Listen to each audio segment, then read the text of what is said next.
Richard Lee, Acting Secretary General of the UNESCO International Center for Documentary Heritage.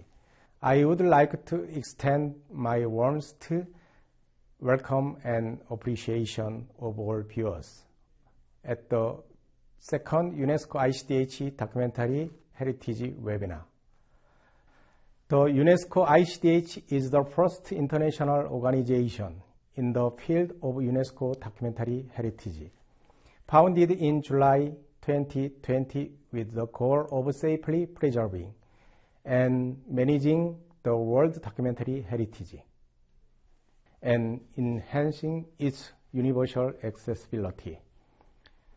A record is a collection of cherished memories that can be communicated and shared, transcending the physical boundaries of time and space and overcoming the discontinuity of memory and experience caused by gaps in time. Among such records, those that must be protected, preserved, and inherited are referred to as documentary heritage. Again, among documentary heritage, those that hold significance to the whole world, transnationally and transregionally, are declared a memory of the world to ensure their continued management. UNESCO launched the Memory of the World MW program in 1992, and the year 2022 marks the 30th anniversary of its establishment. In celebration of this milestone, UNESCO seeks to go beyond safeguarding and preserving documentary heritage and put more emphasis on its utilization and universal access. Put differently, UNESCO aims to proactively pass down documentary heritage by harnessing its educational potential, in addition to preserving its significance and value. Along with such efforts from UNESCO, ICDH is also striving to support the monitoring of documentary heritage, discover potential heritage and protect endangered heritage, build preservation and utilization capacity. Through expert training and talent nurturing, create meaningful year in the field of documentary heritage. ICDH would like to take some time to reflect on the world significance of documentary heritage through this webinar. Constituting significance on a global scale is a critical criterion to be fulfilled for specific documentary heritage to be inscribed on the international register. Specifically, documentary heritage is of the significance if it reflects in an outstanding way a period of momentous social and cultural change in world affairs, going beyond simple processing a long history, contains important information about the locality or region which made the crucial contribution to major development in world history or culture, include information about a person or people who have made an outstanding contribution to the history of humanity, documents on important theme of major development, such as the history of science or society and culture, or include unique and outstanding aesthetic, stylistic, and linguistic value or exhibit such value in an exceptional way. This 3-day-long webinar will feature lectures on topics that encompass that Latin America, Asian, Pacific, and African regions. In today's session, Cristina Diaz Martinez, Miguel Angel Bermejo Alonso, and Adriana Martin Moreno from the Ibero Archives will give a lecture on the Ibero Archives' role in safeguarding documentary heritage and raising awareness. Ibero Archive is an organization established in 1999 among Latin America countries to join forces for the preservation of documentary heritage. It is endeavoring to improve access, organization, explanation, preservation, and utilization of documentary heritage and learning program ADAI to strengthen transnational solidarity and build expert capacity. Furthermore, the Ibero Archives has been engaged in activities that have had a huge impact on the preservation of documentary heritage. In the Latin America region, by carrying out education and training programs, as well as digitalization initiatives which earned them the 6th UNESCO 직접 Prize. Tomorrow, Alishe Ikramov, Director for Development of International Cooperation at the International Institute for Central Asian Studies, ICAS, will present a lecture on documentary heritage of the Silk Road steppe route. The steppe route is a precursor of the Silk Road.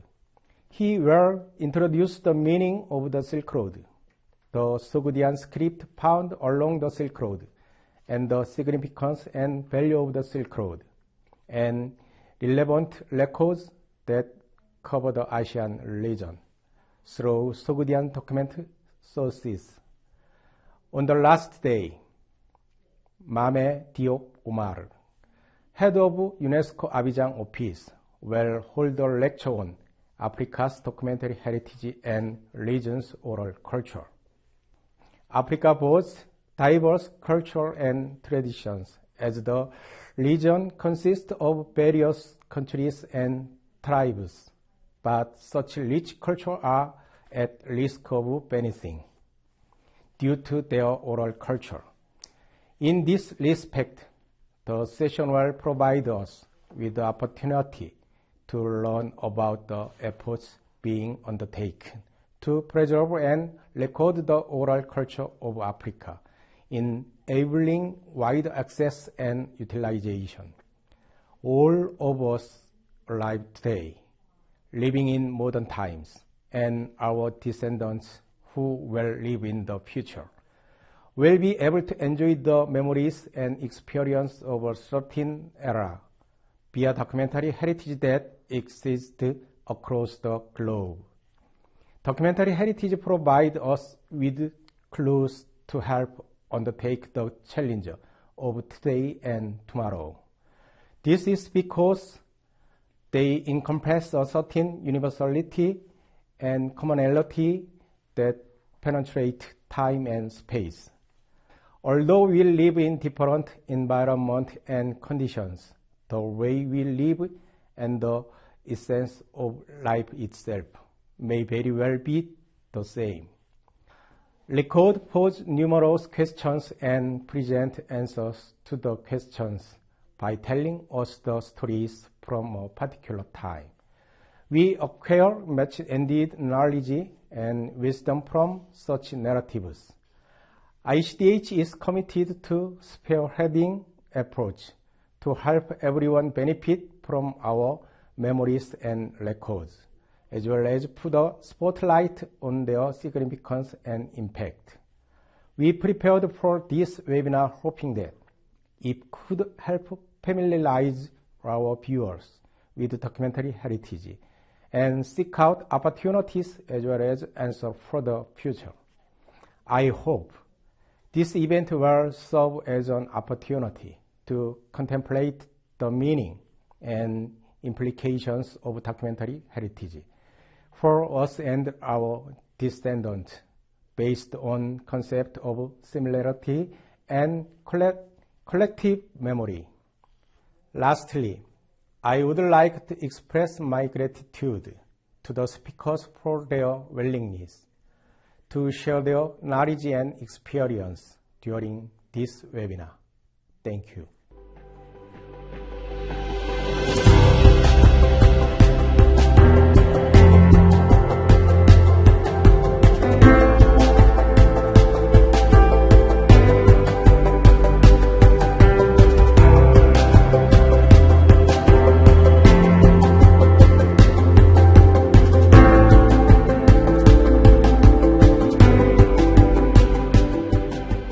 Hello everybody, we are here the technical unit of Iberarchivos program. We are participating in the second webinar of Documentary Heritage organized by the International Center for Documentary Heritage of UNESCO. We are in the Spanish State Archives where we are in the technical unit of Iberarchivos, and we are going to explain during this session the role of Iberarchivos in the safeguarding of the documentary heritage.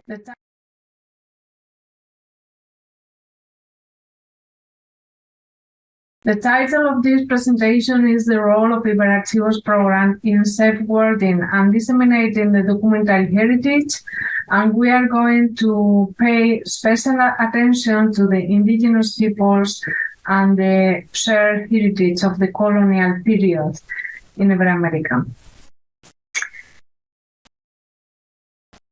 Let's start by the contents of this presentation. I'm going to speak first about Iberarchivos program, a general introduction. Secondly, my colleague Adriana Martin will speak about the indigenous people projects from a multicultural perspective. And the last one will be Miguel Ángel Bermejo, he's going to speak about the shared heritage projects of Ibero-American cultural identity. Let's start by the first part, so this introduction to Iberarchivos program. Iberarchivos program is an intergovernmental cooperation and integration program of Ibero-American countries supported and validated by the Ibero-American Summit of Head of State and Government.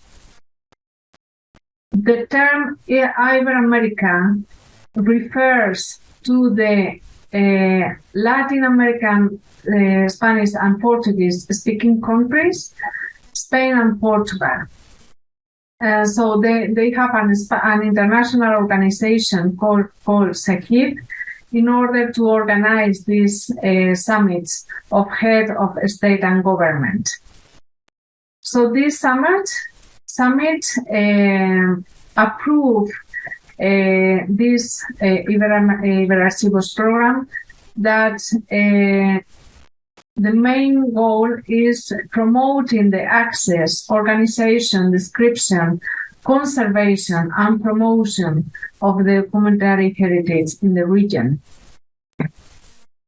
The mission and goal of this program is, in general, to provide access to citizens to the archives, and with two branches, as fundamental sources for the understanding of the shared memory of Ibero-American countries, and secondly, as an essential tool for democracy, public administration, access to public information, administrative transparency, good governance, and accountability.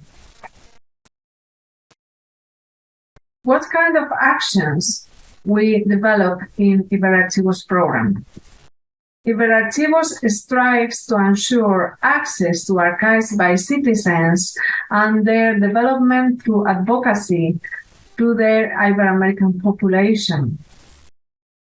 The program promotes solidarity builds amongst the institutions in charge of cultural heritage, strengthening its professional capabilities and promoting policies of Ibero-American archives of all kinds of institutions, public, private, including the National Archives through the municipal archives, ecclesiastical institutions, women's rights or indigenous peoples, and Afro-descendants archives, amongst others.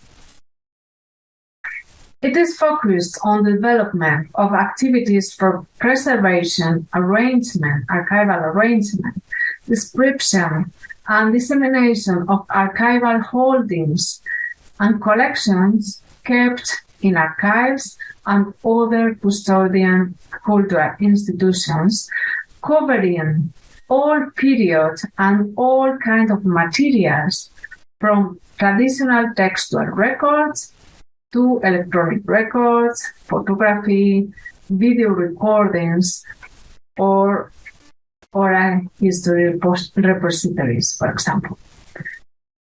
Other actions are aimed at technical training for professionals by courses, workshops, and seminars. Speaking very briefly about the story of Iberarchivos, we have more than 20 years of history. The program began in the 7th Ibero-American Summit of Head of State and Government on Margarita Island in 1997. And immediately it was a Spanish proposal for the creation of this network, and immediately received the support of some Latin American countries and also the Latin American Archives Association, that is the regional branch for the ICA for Latin America. Finally, it was approved in the 8th Ibero-American Summit, celebrated in Porto, Portugal in 1998. Speaking about the legal framework, just very briefly, I have to say that Iberarchivos program is one of the 12 cultural programs under the SEGIP, that is the Spanish acronym for the Ibero-American General Secretariat. It is an international organization. And this is the entity which guarantees the coordination and follow-up of the programs approved in the summits. As you can see on the slide, there are several cultural programs depending on the domain. There are programs, specific programs for museums, for the film sector, for the libraries, music, and so on. About the country members, I have to say that we are currently 18 country members, and that are mostly all the Latin American countries, the national archives of these Latin American countries, except some countries of Central America and Bolivia and Venezuela. The rest of the countries are part of our program. And also 2 countries in Europe, that is Spain and Portugal. In Asia, we have the participation of the Philippines in this program, and also Puerto Rico, because of the historical links between all these countries and the shared heritage.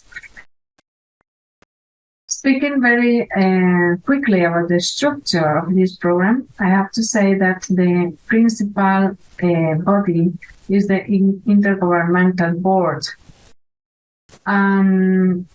All the national archives of these 18 countries are represented in this Intergovernmental Board, that is really the leader of the program. Its members meet once a year, and the last annual meeting before the pandemic took place in Sevilla, that is this picture, in February 2020. From 2020 until now, all the annual meetings were organized virtually, and we hope to meet again in March 2023 in Toluca, Mexico, for the next on-site meeting.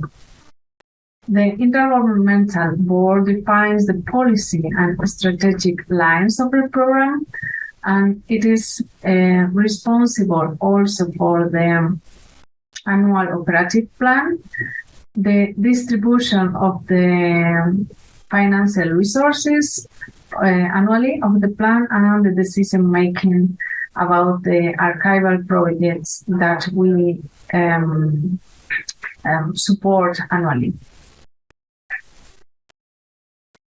The second structure for the governance of the Iberarchivos program is the executive committee. This committee facilitates the smooth running of the program and is composed for 3 members elected from the Intergovernmental Board, in this case, Argentina, Peru, and Dominican Republic. And our president now is the director of the National Archives of Portugal, Silvestre Lacerda. And the third main structure of the program is the technical unit, where we are here in Madrid, in the General Subdirectorate of the Spanish State Archives, and the technical secretariat of this unit, and we are the responsible for the execution of all the actions of the program. And as I want to stress, we are under the Spanish State Archives, under the Spanish Ministry of Culture and Sports.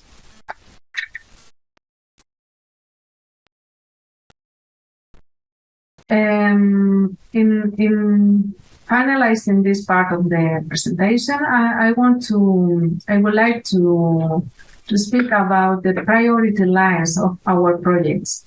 So we support projects in all the Latin American countries, and as program we have some lines that we prioritize. The first one is the promotion of gender perspective. In this case, we value positively that incorporate measures to reduce inequality between men and women, and for example, also projects that disseminate documents that make women's contribution to society more visible. The second line is the promotion of multicultural perspective, and we are going to speak more about that later, because that is the second part of this presentation. And here we support projects that contribute of respecting Ibero-American ethnic and cultural diversity through the testimonies preserved in the archives. We are going to see later some examples of archives of indigenous people or documents about these collectivities, and my colleague is going to explain more that. The third priority line is the promotion of non-discrimination and diversity. In this line, priority is given to the projects of traditionally discriminated groups, such as victims of human rights violation or migrant workers, rescuing their memory through the archives, of course. Other line that we are going to explain later is the promotion of common archival heritage as strengthening of the Ibero-American cultural identity.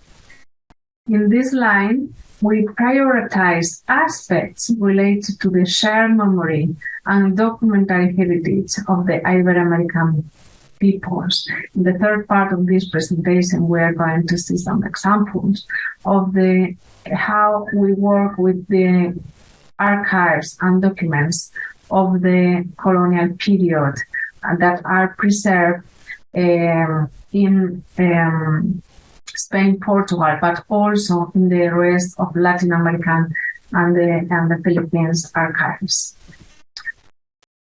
We promote also the decentralization, and in this case, we support small local and regional archives that has have less access to financial resources. Other line that we promote through these projects and through Iberarchivos program is the promotion of disaster prevention and archives, mainly through disaster prevention plans, which are so necessarily in the Ibero-American region due to the presence of hurricanes, seismic movements, floods, and so on. We encourage also the implementation of supranational projects. And finally, we promote the record management and digital preservation as a warranty for the protection of documents digital born and documentary heritage in electronic format. As a summary of the results of Iberarchivos program in more than 20 years, you can see on the screen that we supported from 1999 almost 1,400 projects in 23 countries. That means that we impacted in the archival or documentary heritage of 645 institutions and more than 200 municipalities. So we are very happy to see that this international program has these very successful results. And as I said before, the next part of this presentation is about the indigenous people projects, and I'm going to give the floor to my colleague Adriana in order to continue with this session. Thank you very much.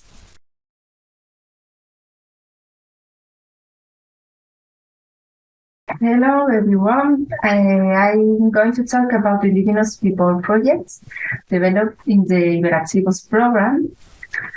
As Cristina has already explained, one of the priority lines of the Iberarchivos program is the promotion of the multicultural perspective.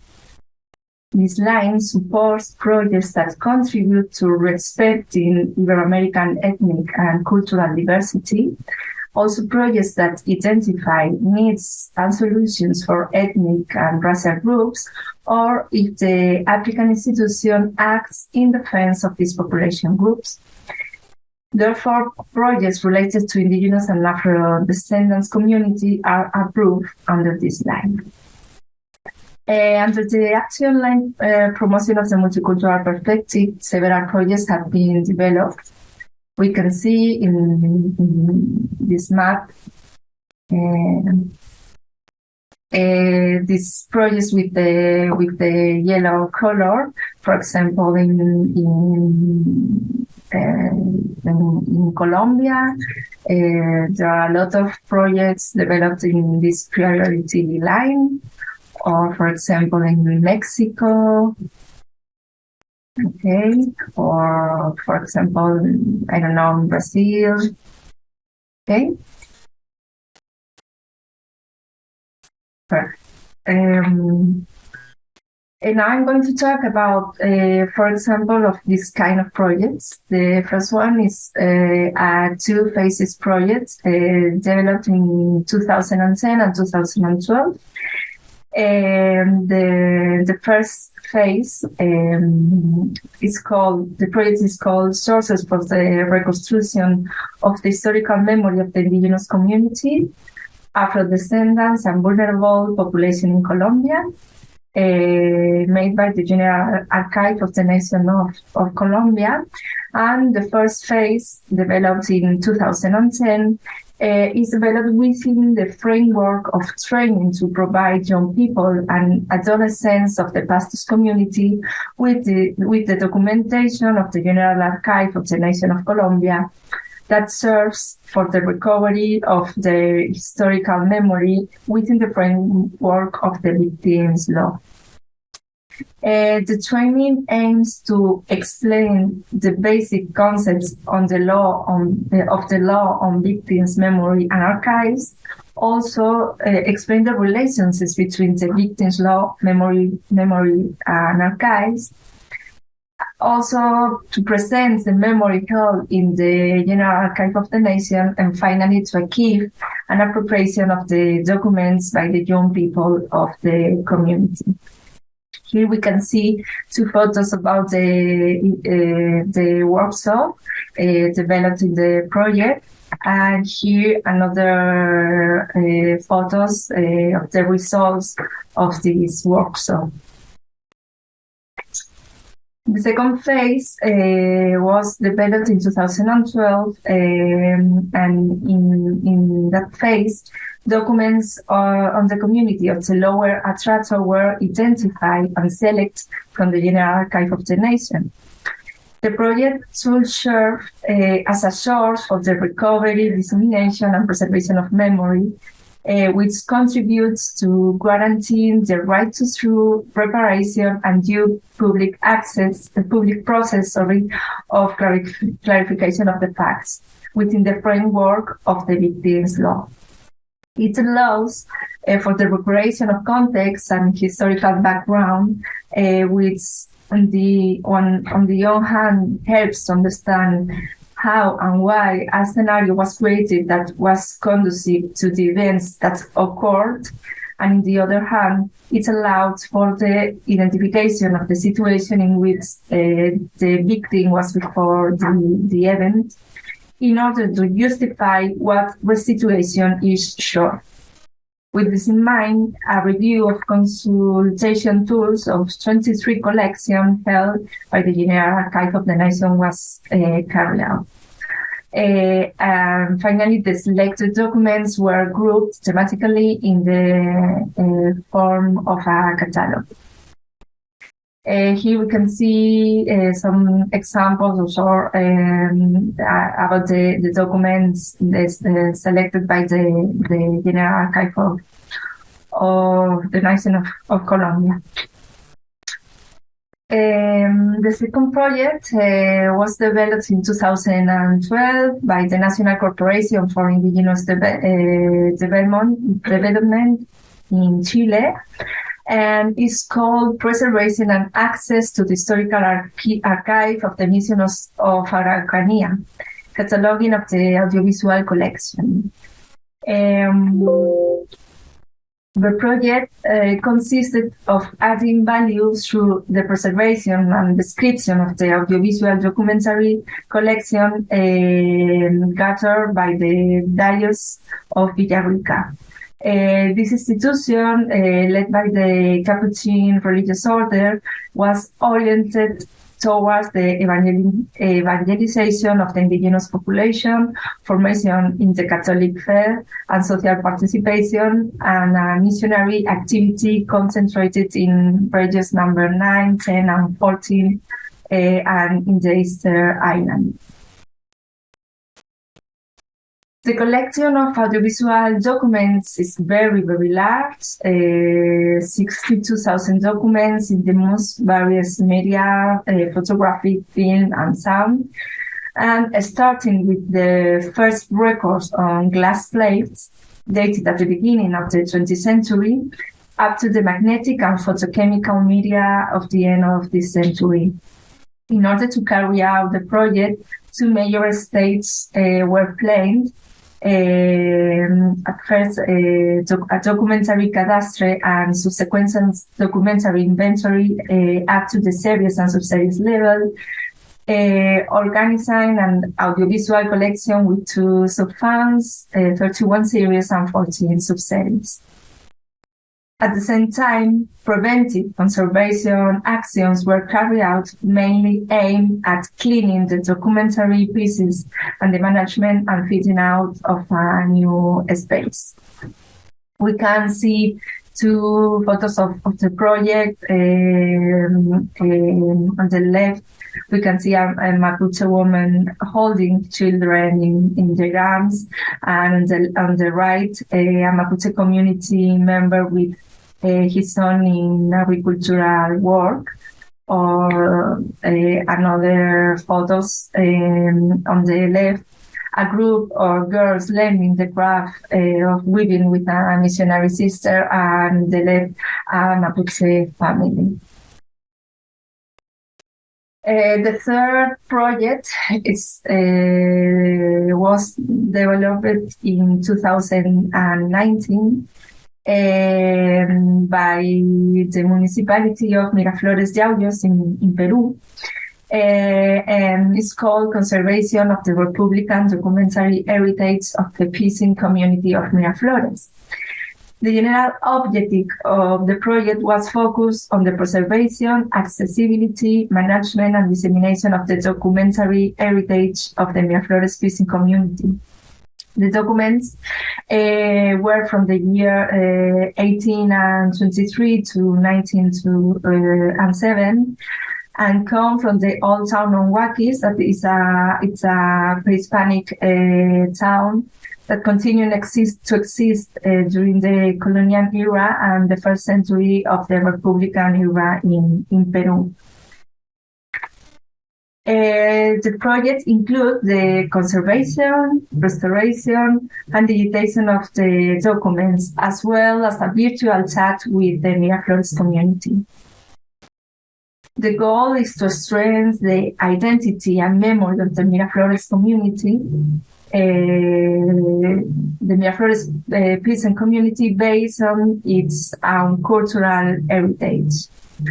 The aim is to make visible the importance of piscine and indigenous communities in the management of the territory, as well as to provide them with information that allows them to explore their relationships with the natural environment and their sense of belonging and collective identity.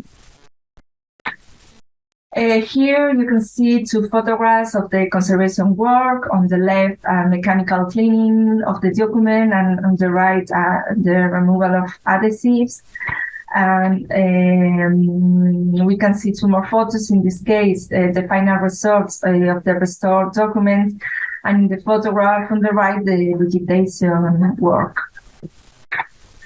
And the last project was developed in 2014 in Colombia, and was called Recovery and Visualization of the Documentation Generated by the Capuchin Community during its evangelization process to the Arhuaco people in the Sierra Nevada de Santa Marta in Colombia. 5 objectives were achieved with the implementation of the project. At first, to recover the information of the historical archive of Nagusimaque through the implementation of the of archival processes. Stabilize the support with basic conservation actions. Then also trying to the community, to community personnel in the recovery of the archives, elaborate a plan for a future digitization project, and finally initiate a process of sensitization of the community with the archives held by the Arhuaco people and the importance of continuing with the recovery of these archives. A meeting was held with the community to socialize the results of the project and highlight the importance of documentation and the responsibilities that the Arhuaco people now have in relation to the access, protection, and use of the documentary heritage. As a result of the meeting, the authorities showed great interest in continuing to work on the process of rescuing the archives and making them accessible to the community for the reconstruction of historical memory and to demand the rights from the Colombian state. And finally, here we see, two photos of the process of installation of the documentation on the left, and the archival arrangement process carried out as a team between the community and the archivist. It was a very interesting project because it was a strong team between the community and the archivist. So it was really really interesting project. It's a very interesting project.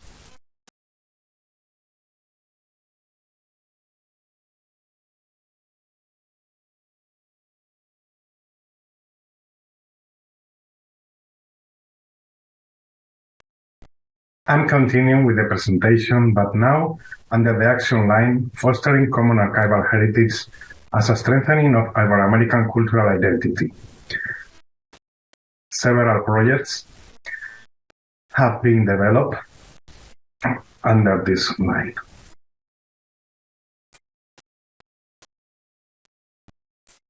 I would like to share with you this interactive map, and you can see here under this color some projects about the shared heritage.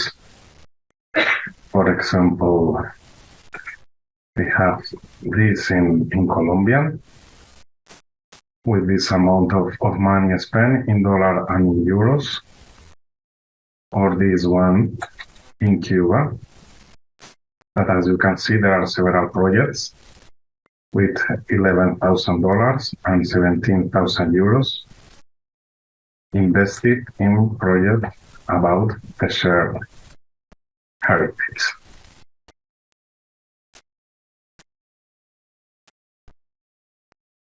Okay, so yeah, I'm going to go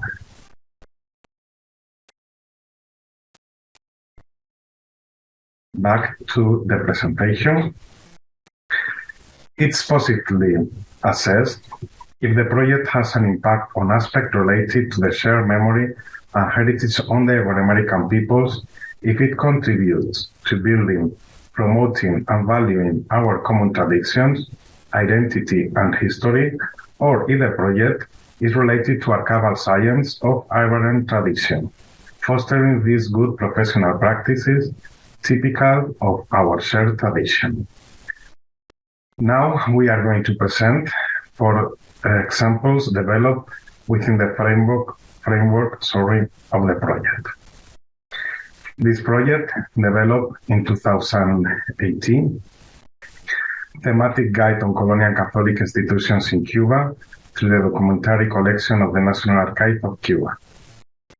The project is aimed at facilitating access to information for citizens through this funding aid. This project responds to the need to draw up an inventory of Cuban religious institutions and organizations in order to offer a reference work on colonial Catholic institutions. The acquisition of computer and office equipment has made it possible to create a digital search tool as well as to store all the proceeds and describe documentation, thus gathering the safeguarding of proceeds and describe information in accordance with archival standards. A catalog of 1,500 significant and relevant documents was compiled. The information has been stored electronically and includes digitized images of the documents selected from more than 10 proceed collections. It includes a photo gallery of the relevant sites linked to the subject in question, as well as the personal files of some of the personalities mentioned in the documentation. These results is a great value to both national and international researchers. It has also enabled numerous communication and papers to be presented, for example, on the 15th and 16th National Workshop of History and Archival Science. We can see some photos from the gallery on the relevant site of the relevant sites, linked to the subject in question. Now this project, developed in 2015, the municipality of Colima from New Spain in the 16th century from the historical archive of the municipality of Colima. The historical archive of the municipality of Colima has the objective of rescuing, conserving, and guarding the documentation inherited from the colonial period and that which has been generated by various departments of the municipality of Colima over the centuries. The project is carried out as the third part of the rescue of the National Historical Documentary Heritage of the Historical Archive of the Municipality of Colima, which has a collection of documents dating back to 1535, 16th century. In these documents, we can find the daily events of the municipality of Colima, and the problem with these archives was that the quality of conservation has been affected by the climatic condition of the region. Previously, it had not been possible to solve this problem due to the lack of resources and governmental support of this type of archival initiative. A large number of documents have been lost, and another, the legibility is not proper, understandable.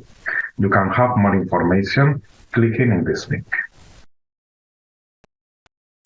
The development of this project was based on review and validation of inventory information and paleography work. The information is analyzed and the work dynamics are established. Restoration of the documents that had been affected by ferrous inks, fungus, and dampness in the paper, termites, etc.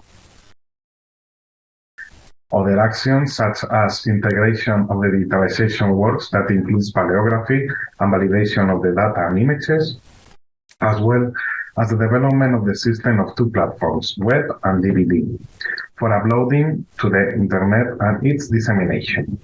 It was possible to rescue and preserve almost 30% of the 16th century collection preserved in the historical archive of the municipality of Colima. This documentary collection can now be taken to the rest of the world to the internet for study and research. Okay, this other project, determination of the fungal contamination of the documentary section of the colonial account books of the historical archive of the Ministry of Finance and Commerce, 16th and 19th century. Firstly, a situational diagnosis of the account books of the Ministry of Finance was carried out, describing the documentary section of this book. This research project has allowed us to compile data with scientific rigor that will contribute to the right decision-making in the strategies for improvements plans in preventive conservation, curative treatments of the cultural heritage, improvements in the quality of life of the personnel who work in the institution, or users and visitors who come to it. Regarding the guide for the dissemination of documents contaminated by environmental fungi, it indicates actions for cleaning and disinfection of supports in order to prevent the loss of information and their degradation. Some activities developed: situational diagnosis of the 18th and 17th century heritage documents of the archive of the Ministry of Finance and Trade. 44 colonial account books were selected as the sample site, and the condition was noted according to parameters such as presence of dirt, faults, rust, stains, other stains, corrosion, fading, etc. Another activity: purchase of inventarable and non-inventarable goods. Determination of the presence of fungal flora in the 18th century archives using microbiological and biochemical techniques. For the fungal evaluation of the colonial account books, a total of 224 samples were taken and 238 fungal strains were isolated. Development of a guide for the disinfection of documents contaminated by the environmental fungi. The guide for dissemination of documents contained by environmental fungi was developed, which indicates action for cleaning and disinfection of the support. analysis of results, 4 levels of permissible risk of CFUM3 were estimated for the internal environment evaluated from the point of view of occupational health and biodeterioration. The qualitative analysis took into account the grouping of the detected fungi according to genus, as well as the densities and relative frequencies. The risk analysis for biodeterioration and occupational health was carried out taking into account the results obtained in contrast to what it described in the specialized literature.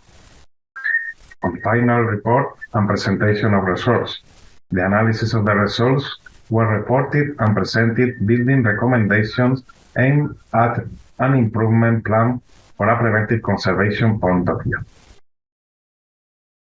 We can see in some pictures, this one, for example, corresponds to the fungus Penicillium spp, identified in 44 strains obtained from swab surface. For this one, for example, corresponds to fungus Aspergillus spp, identified in 28 strains obtained from the swab surface. Finally, this project, developed in 2020, digitalization of the collection of maps and plans of the Ministry of Overseas, Cuba and Puerto Rico, 18th and 19th century, by the Association of Friends of the National Historical Archive in Spain. This is a digitalization project to ensure access to and dissemination to this series of maps and plans, a series of Ultramar, Puerto Rico, 1,581 maps, Ultramar in Cuba, 1,169 maps, so it's a total of 2,750 maps. For the development of this project, the services of a company specialized in the digitalization of documentary heritage was hired. The capture guidelines given to the company in charge of digitalization are the usual ones for all projects carried out in the National Historical Archive, for all the projects carried out in these archives, in accordance, of course, with international standards and the internal guidelines established by the General Subdirectorate of the Spanish State Archives and its digitalization projects. The project has been published through the website of the Association of Friends of the National Historical Archive and in the website of the proper archive. You can get more information clicking on these links. In addition, a webinar was held for the dissemination. Now we can see some photos of the digitalization team and photos of the Royal Hacienda offices and a model of the officer's outfit. In this photo, we can see a project for a crane for the dock of Baracoa in Havana, Cuba. And finally, this photo of a map with house members in Havana, also in Cuba. So thank you very much for your kind attention, and thank you for the possibility of disseminating our program and our projects. So thank you very much.